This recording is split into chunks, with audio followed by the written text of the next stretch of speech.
राधे राधे भक्तों। भगवान के प्रति श्रद्धा कैसे हो? जो हमारी अश्रद्धा है, जिसे हम नहीं जानते, हम ऐसा ही जानते हैं कि हम श्रद्धालु हैं, लेकिन उसके मूल में भगवान के प्रति हमारी अश्रद्धा ही है। अगर अश्रद्धा न होती तो भगवान के साथ में हमारा एक ही भाव होता और भगवान हैं यह भाव हृदय में मूल भाव बन के उभरता और भगवान का दर्शन हो जाता। तो जो हमारी जो अश्रद्धा है भगवान के प्रति, उसका क्या कारण है? हमें श्रद्धा कैसे हो कि भगवान हैं? इसके दो साधन हैं। एक तो ये कि कोई हमें दिखा दे कि भगवान हैं, और दूसरा ये कि जो हमारे अब तक के संशय हैं भगवान के होने में, वही कारण है कि हमारे संशय जिस समय निवृत्त हो जाएंगे उस समय हमारे हृदय में यह भाव दृढ़ हो जाएगा कि भगवान है। भगवान के न होने के विषय में हमारे भांति भांति के संशय हैं, और आप को कोई ऐसा मार्गदर्शक मिल जाए जो आपके सारे संशयों का आपको उत्तर दे दे और आपको निसंशय कर दे, आप संशय रहित हो जाएं। जिस समय आपका हृदय और आपका वचन संशय रहित हो जाएगा, उसी समय आप संकल्प विकल्प रहित हो जाएंगे, और जिस समय आप संकल्प और विकल्प से रहित हो जाएंगे, उस समय एकमात्र यही भाव आपके हृदय में दृढ़ होगा कि भगवान का अस्तित्व है। भगवान का अस्तित्व के होने में संशय क्या? संशय ये कि कलयुग है, भांति भांति के पंथ ये तो नहीं मानते, ये तो साइंस तो नहीं मानती, ये धर्म है, ये धर्म तो नहीं मानता, हमारे धर्म में ये शास्त्र ऐसा कहता है, इस शास्त्र में तो ऐसा वर्णन है। तो ये आपकी शंका है, और ये शंका के कारण ही हमारा वह जो मूल भाव है कि भगवान हैं वह दृढ़ नहीं होता। और जब तक आपको इन संशयों के प्रश्नों के उत्तर नहीं मिल जाते, आपके संशय निवृत्त नहीं हो जाते, तब तक आपका भगवान के प्रति श्रद्धा का भाव नहीं होगा। अच्छा, पहला जो था कोई दिखा दे भगवान के, अगर कोई दर्शन, हम क्यों मान रहे हैं भगवान को? क्योंकि हमारे पूर्वज उनकी पूजा करते हैं और हमने सुना है कि वो कहते हैं है, तो हम भी कह रहे हैं।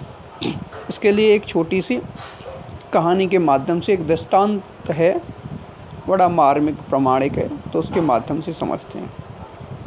एक व्यक्ति था सज्जन परिवार से, लेकिन उसने अपने जीवन में कोई भी कार्य करता वो निष्फल ही हो जाता, छोटा कार्य हो अथवा बड़ा कार्य हो। तो उसके घर वाले बहुत परेशान, बीवी बच्चे तो इतने परेशान हो गए कि एक समय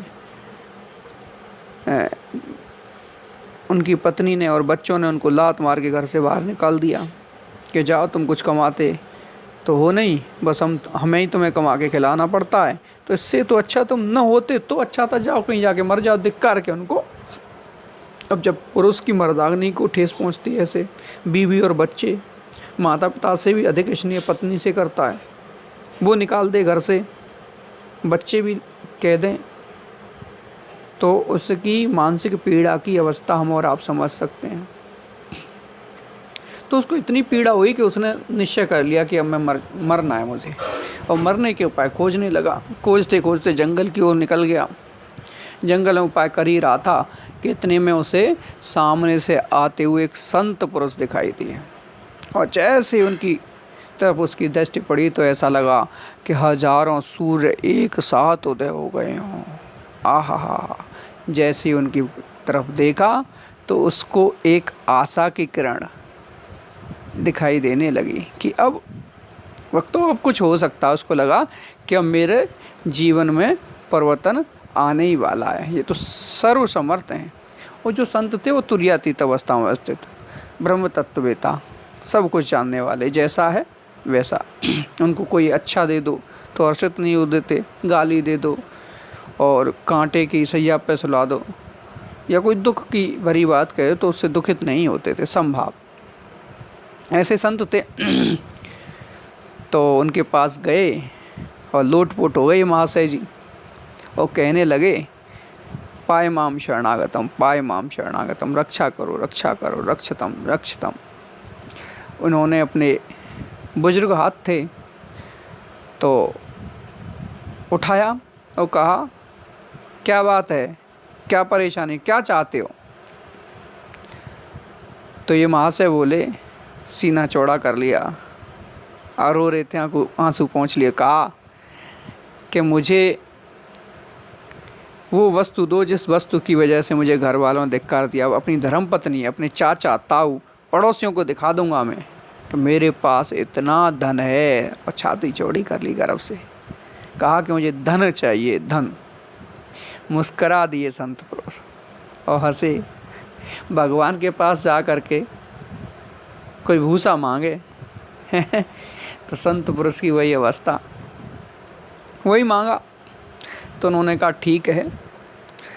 तो कहा उन्होंने कि ऐसा है, तुम जहाँ खड़े हो 2 कदम पीछे हट जाओ, यहाँ एक घड़ा है, कुछ हाथ नीचे ज़मीन में सोने चांदी हीरे जवाहरात से भरा हुआ कलश, खोद लो, जितना चाहो तुम ले लो। वो अपना माथा पटकने लगा और उनको धिक्कारने लगा, अपने आप को धिक्कारने लगा क्या, और संत पुरुष को अपशब्द कहने लगा। अरे मैं तो सोच रहा था कि मेरे जीवन का कुछ कल्याण कर देंगे, कुछ मुझे धन की व्यवस्था कर देंगे, और तुमने तो मेरा समय ही नष्ट कर दिया व्यर्थ में। इससे अच्छा था तो अब तक तुम्हें मर ही जाता। अरे यहाँ गड़ा होता तो तुम छोड़ देते क्या? गड़ा हुआ होता यहाँ, मेरा तो जीवन व्यर्थ ही हो गया। और रोने लगा। तो संत पुरुष जो हैं सब जानते थे, कोई प्रभाव नहीं, फिर भी उन्होंने हंसते हुए और कांपते हुए हाथों से एक चश्मा लगाए हुए थे अपने, तो उतार के उस व्यक्ति को कहा कि ये जरा पहनना। तो चश्मे का ऐसा प्रभाव था कि धरती के आर पार, धरती के अंदर जो वस्तु है वो दिख जाती थी अगर कोई घड़ी है तो। तो चश्मा उन्होंने पहना। जैसे ही पहना तो उनको पृथ्वी के अंदर जो घड़ा था उसके दर्शन हुए और उसमें से सूर्य जैसा चमक रही हैं मड़ियाँ, सोना, मोती। अब क्या हुआ, चश्मा उतार दिया, फेंक दिया। स्वामी जी उस घड़े के ऊपर खड़े थे, धक्का मारा और रेस लगा दी। स्वामी जी कहते हैं, अरे भाई रुक तो, सुन तो जरा। ना ना ना, अब नहीं सुन रहा। अरे अभी तो गाली दे रहा था। ना ना, अब नहीं, अब तो रेस लगा दी। कहा अब तो फावड़ा लाऊंगा, अब तो सब्बल लाऊंगा और इसको खोद कई और रेस लगा दी गांव की तरफ, जहाँ से व्यवस्था हो सके। अब आवाज़ दे रहे हैं, रुक रुक, ठहर तो सही, रुक जा रुक जा। लेकिन वह व्यक्ति नहीं रुकता। दोस्तों, यही हमारे और आपके जीवन की वास्तविकता में दशा है। इसको आध्यात्मिक रूप से समझने के लिए ऐसे समझते हैं कि हमारे शास्त्र या हमारे गुरुदेव हमसे कहते हैं कि भगवान है। शास्त्र में लिखा, कहा हमने पढ़ा, या गुरु ने कहा भगवान है, तो हम क्या कहते हैं, भांति भांति के आरोप उन पे लगाते, शास्त्रों पे लगाते हैं। अरे होता तो ये होता, अरे भगवान होते तो ऐसे होता, भगवान होते तो वैसे होता, भगवान होते तो अत्याचार थोड़ी होते, भगवान होते तो ये निंदा थोड़ी होती, भगवान होते तो ये पहाड़ गिर टूटते, भगवान होते तो ये आपदा आती। ऐसे भांति भांति के प्रश्न खड़ा कर देते हैं। कैसे? जैसे ही उन संत ने कहा कि यहाँ पर गड़ा सोने चांदी का जो गड़ा है ना, उसको हम भगवान मानते हैं। भगवान मान लेते हैं समझने के लिए। तो कहा कि उन्होंने कहा संत ने सोने चांदी का घड़ा है खोद ले, ऐसे शास्त्र ने कहा भगवान है प्राप्त कर ले, गुरु ने कहा भगवान है प्राप्त कर ले। क्या कहा उस व्यक्ति ने? संत ने कहा घड़ा है खोद, तो गाली देने लगा। वही दशा हमारी और आपकी है। गुरु ने कहा, शास्त्र ने कहा भगवान है, तो क्या कहा? गाली देने लगे। वैसे उस व्यक्ति ने कहा संत जी से, गाली देने लगा। अगर होता तो तुम ना खोद लेते। आहा, वही दशा हमारी और आपकी। फिर क्या किया संत जी ने? संत जी ने जिस प्रकार उनको ज्ञान हुआ था, तब वो चश्मा जो था जिससे धरती में आर पार दिखता था, धरती के पार दिख जाता था, ऐसे ही फिर क्या हुआ कि हमारे शास्त्रों ने या हमारे गुरुदेव ने, उन संत ने उनको चश्मा दिया, ऐसे ही हमारे गुरु ने ज्ञान रूपी चश्मा, वो जो चश्मा था ना, वो हमारी आँखों पे ज्ञान का चश्मा चढ़ा दिया। और जैसे ज्ञान का चश्मा चढ़ाया तो क्या हुआ भाई, जो घड़े रूपी भगवान हैं वो तो मिट्टी के अंदर हैं, दिख नहीं रहे। क्यों नहीं दिख रहे? कि मिट्टी का पर्दा पड़ा हुआ है, मिट्टी रूपी। तो उसी प्रकार हमारे हृदय में भी सर्वत्र भगवान हैं, दिख नहीं रहे, शास्त्र ने कहा। फिर क्या हुआ कि गुरु ने वो जो चश्मा दिया ना, तो अब वेद ने, शास्त्र ने और हमारे गुरु ने हमें वो ज्ञान दिया, जिसके प्रभाव से हमें एक बारी के लिए जो घड़ा था ना, चश्मे से धरती के आर पार दिखाना, घड़े के दर्शन हो गए। घड़ा कौन? भगवान के दर्शन हो गए। वो माया रूपी पर्दा पड़ा था, पृथ्वी रूपी जो पर्दा है हमारी आंखों में पड़ा है ना, तभी तो नहीं दिख रहे। मिट्टी से ढका है ना घड़ा, तब नहीं दिख रहा। तो मिट्टी, पृथ्वी, माया रूपी जो पर्दा है, और ज्ञान रूपी चश्मा, चश्मा जैसे मिला, ज्ञान रूपी ज्ञान दिया गुरु ने, तो माया रूपी जो पर्दा था पृथ्वी के आर पार दिखने लगा, माया हट गई, भगवान का दर्शन। जैसे दर्शन हुआ, अवस्था क्या हुई? अब तो सा जो गाली दे रहा था ना, ना गाली नहीं दे रहा, दौड़ लगा दी प्राप्त। ऐसे ही जैसे कोई समर्थ पुरुष या शास्त्र के द्वारा जब यह ज्ञान हो जाता है कि वो वस्तु है, बस झलक दिखाता है, गुरु क्या करता है? झलक दिख। और जब दिख जाता है तो संसार का कोई व्यक्ति नहीं फिर उसको रोक दे। अब तो रेस लगा दे, अब तो सब मैंने देख लिया, जान लिया, अब तो प्राप्त करके ही रहना है। उसने रेस लगा दी, फावड़ा लाना है, सब बल लाना है, खुद के रहूँगा, देख लिया, जान लिया। ऐसे ही अगर आपकी अवस्था कोई गुरु या शास्त्र के माध्यम से हो जाती है, जब आप उसको एक झलक पा लेते हो, दृढ़ निश्चय कर लेते हो कि है, तो संसार की कोई बाधा जैसे उनको नहीं रोक पाई घड़ा प्राप्त करने से, दौड़ लगा दी, आप भी दौड़ लगा दोगे। तो पहला माध्यम ये है। और दूसरा हमने बताया कि अब हमारे अंदर वह सामर्थ्य तो नहीं, ऐसे गुरु हैं अभी भी बहुत हैं, हम जानते हैं। तो उनके अगर आपका प्रारब्ध है, उनसे अगर आपका संयोग है, तो आप उनसे मिल कर के भी ये अवस्था हो सकती है।